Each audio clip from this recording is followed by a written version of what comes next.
Hey guys, it's Mama Bear from Mama Bear's Backpack. It's Karen. Hi. While I was watching a live feed video from Survival Gear Reviews, in the feed it came up that he wanted to learn how to do flint and steel. I immediately piped in my 2 cents worth and said, I know how to do it, it's easy, I can show you. So here I am making a video for flint and steel. I was only shown how to do it about a month ago, and immediately the person who showed me how to do it told me I had to teach someone else. My son was with me, so I turned around and I taught my son within 5 minutes of learning it myself. It's simple enough. I'll go over this and I'll show you what I learned. I have just a piece of a file that was broken in 3, and it was cut. This one was cut, and it was taken to a grinding wheel to take off one side of the teeth. Now I was playing with it as well, and I created a little divot in it. I need to do that a little better. I don't have a drill press, so I'm doing what I can with that. It doesn't matter what you have for a piece of, what shape it is, what size it is, as long as you're comfortable with it. It helps. This is tool steel, and you want something that's got a little bit of rust in it, high carbon. It shows that it does have the iron content that you need, because it's not the rock that makes the spark, it's chips of the metal coming off. So you want the right kind of metal. Certain types of steel won't do it. This one is a tool steel or a higher carbon steel, so this is what we want. I've tried all kinds of different rocks, and I have some success and some failures, and sometimes even day to day, a rock that worked great for me yesterday is not going to work so well tomorrow. And there are a few things that you need to pay attention to when you're doing this. I will just use this rock. You don't want to make a tapping with it. You want to actually listen to it and hear it scraping. So your motion is not going to be tap, tap, tap. Your motion is going to be scrape, scrape, scrape. Some people are better with the heavier tools and more force, and some people are better with a lighter tool and just very, very light. It depends on your personal skill and your hands. And basically it's just going to find a sharp edge on the rock. And this is a piece of calcite or quartz or something. So find a sharp edge on the rock. I think I've got one here, and give it a scrape. And see, it's not going to do anything for me right now. There it goes. If the piece you've got is not doing it for you, turn it. Okay, give it a turn. Maybe something else will work. Switch rocks. Maybe something else will work. See, I had this was working 5 minutes ago, and it's not working for me now, of course, in front of the cameras. There's also a technique that they call napping, and it's for making arrowheads and creating sharp edges, where you would hit the edge and nick off bits and pieces. I've been doing that, and I've got a few little chunks fall off of it to create that sharp edge. Let's see what I can get with this. It was working a few minutes ago. Okay, change rocks. Find my sharp edge right there.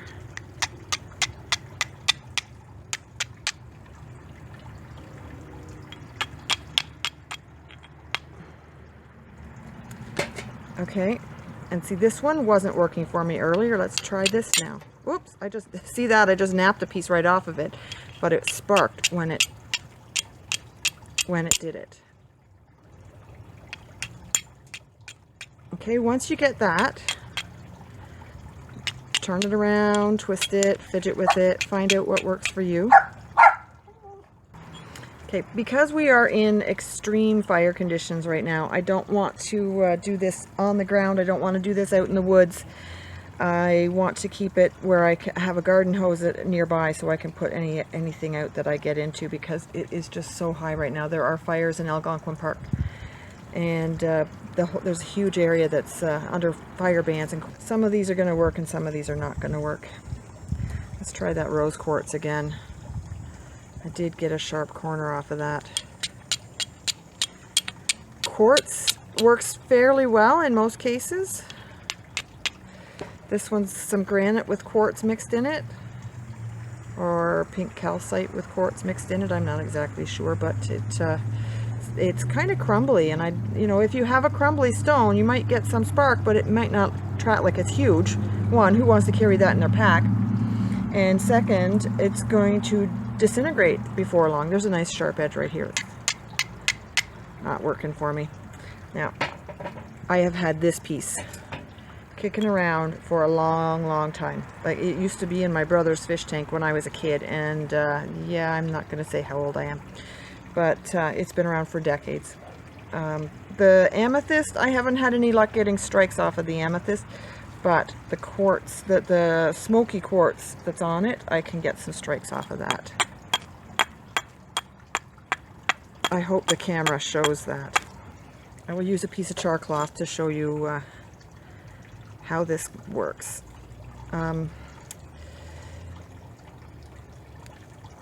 Again, find that sharp edge where you're going to strike your rock. So you could strike this. If it works for you, strike upwards. If it works for you, strike sideways. I don't care. If it works for you to have that in the bottom and aim the sparks at it downwards, then do that. So far, this was demonstrated, and this is how this works quite well for me. It's getting a hold of this big piece of rock is a little more challenging, but I'll give that a turn. I'm going to try this one. It only takes one good well-landed spark to get.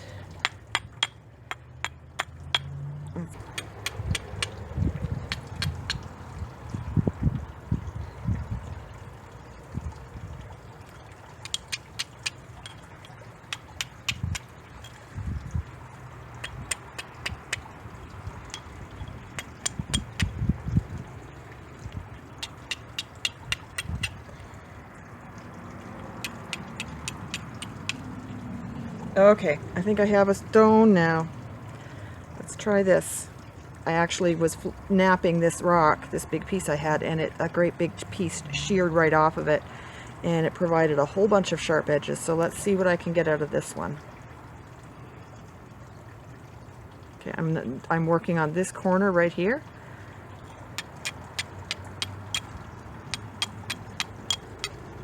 Okay, I'm sure you can see the sparks are flying.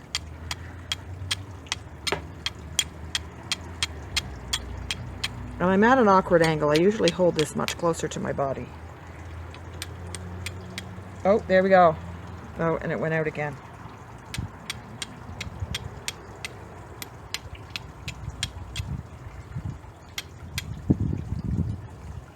Okay, there we have it.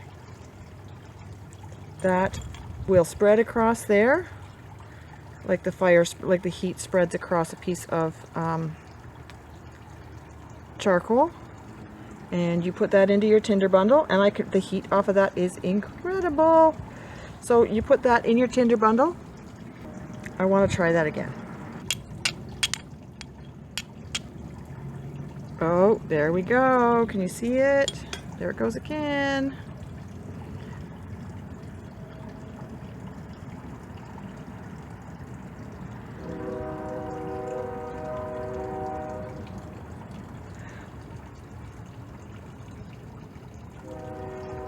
Okay, like I said before, we are under extreme dry conditions, so I'm not going to start a fire in my dry backyard. But there is definitely heat there, and it's burning my fingers. So just keep trying, practice these skills at home before you require them out in the field. If you're in an area that has rocks, just pick up rocks everywhere you go until you figure out which ones work best from your area. I'm finding quartz and granite work really well. Some of the crumbly stones, because you don't really know what their composite is, some of them work really well and some of them don't. Just keep at it. Like anything else, it requires a little bit of skill. Char cloth, there are tons of videos out there for char cloth. I had started one. I will look into seeing if I can finish that.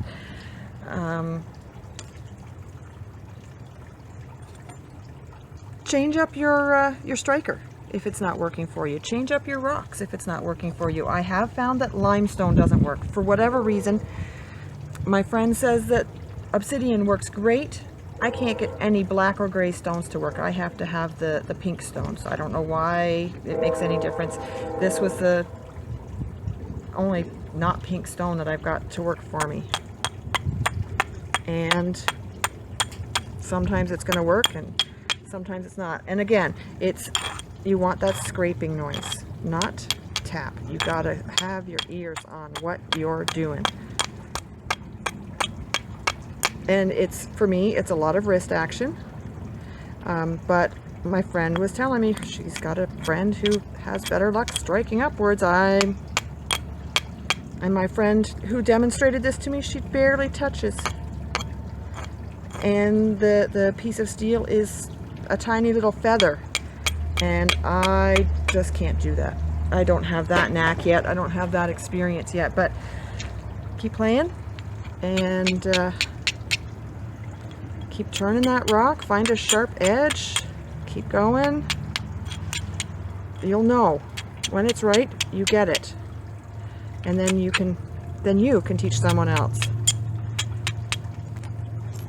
And practice and practice, and I'm sure you're going to find your favorite stone and carry it till you lose it or break it to smithereens. This is the piece you need to remember. Mine is just, like I said, it's just an old file from my buddy's workshop, and he cut it up for me and flattened off the edge. It's simple as that. So that's it, guys. I hope that you can figure out how to work flint and steel. And survival gear review, here's a shout out to you. See what you can come up with, and if you can get results. I can answer questions if you want to tag back and forth. Like, share, and subscribe. Mama Bear. See you later, guys.